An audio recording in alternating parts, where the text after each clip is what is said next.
Good morning, Little Masters, and welcome back to today's Tolkien Times. I'm the Man of the West, also from the Prancing Pony podcast. Let's keep week 12 going with Third Age Thursday. Now, this is the time for us to revisit those familiar and sometimes not so familiar stories from the Third Age. Last week, we listened to Strider telling the hobbits the tale of Tinuviel.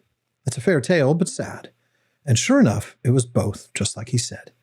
Today, we'll go back to the same passage. This time, we're going to look at Aragorn's prose summary of the full tale. It's condensed but rich, and it's enough of a tease that you might want to dive deep into the lay of Lúthien on, a Silmarillion Saturday soon. After chanting the verses that we read last week, we read, Strider sighed and paused before he spoke again. That is a song, he said, in the mode that is called An Thennath among the elves, but is hard to render in our common speech, and this is but a rough echo of it. It tells of the meeting of Ber-en, son of Barahir, and Lúthien Tinuviel. Ber-en was a mortal man, but Lúthien was the daughter of Thingol, a king of elves upon Middle-earth when the world was young, and she was the fairest maiden that has ever been among all the children of this world. As the stars above the mists of the northern lands was her loveliness, and in her face was a shining light. In those days, the great enemy, of whom Sauron of Mordor was but a servant, dwelt in Angband in the north, and the elves of the west, coming back to Middle-earth, made war upon him to regain the Silmarils which he had stolen, and the fathers of men aided the elves. But the enemy was victorious, and Barahir was slain, and Ber-en, escaping through great peril, came over the mountains of terror into the hidden kingdom of Thingol, in the forest of Neldoreth. There he beheld Lúthien singing and dancing in a glade beside the enchanted river Escalduin, and he named her Tinuviel, that is, nightingale in the language of old. Many sorrows befell them afterwards, and they were parted long.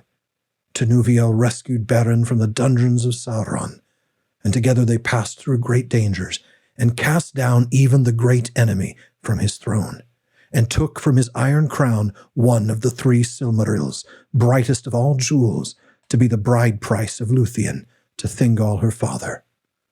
Yet at the last, Ber-en was slain by the wolf that came from the gates of Angband, and he died in the arms of Tinuviel. But she chose mortality, to die from the world, so that she might follow him, and it is sung that they met again beyond the sundering seas, and after a brief time, walking alive once more in the green woods, together they passed long ago beyond the confines of this world. So it is that Lúthien Tinuviel, alone of the elf kindred, has died indeed and left the world, and they have lost her whom they most loved. But from her the lineage of the elf lords of old descended among men. There live still those of whom Lúthien was the foremother, and it is said that her line shall never fail. Elrond of Rivendell is of that kin, for of Ber-en and Lúthien was born Dior, Thingol's heir, and of him Elwing the White, whom Eärendil wedded, he that sailed his ship out of the mists of the world into the seas of heaven with the Silmaril upon his brow. And of Eärendil came the kings of Númenor. That is Westernesse. Typical humble Aragorn, not explaining his connection to all of that, but that will wait for later. Now, Lúthien is mentioned several other times throughout the text of The Lord of the Rings itself, but we don't get a real glimpse of its relevance to Strider, to Aragorn, until this little tidbit in Book 6, Chapter 6, Many Partings. Frodo is speaking with Aragorn and Arwen, who just wed at the end of the previous chapter, and he's telling them that he wants to go home soon. They will, Aragorn says, in 7 days, and he offers Frodo to take any gift with him that he desires. But Arwen has a very specific gift in mind. We read, But the Queen Arwen said, A gift I will give you, for I am the daughter of Elrond. I shall not go with him now when he departs to the havens, for mine is the choice of Lúthien, and as she, so have I chosen, both the sweet and the bitter. But in my stead you shall go, ring-bearer, when the time comes, and if you then desire it. If your hurts grieve you still, and the memory of your burden is heavy, then you may pass into the west, until all your wounds and weariness are healed. But wear this now, in memory of Elfstone and Evenstar, with whom your life has been woven. And she took a white gem like a star that lay upon her breast, hanging upon a silver chain, and she set the chain about Frodo's neck.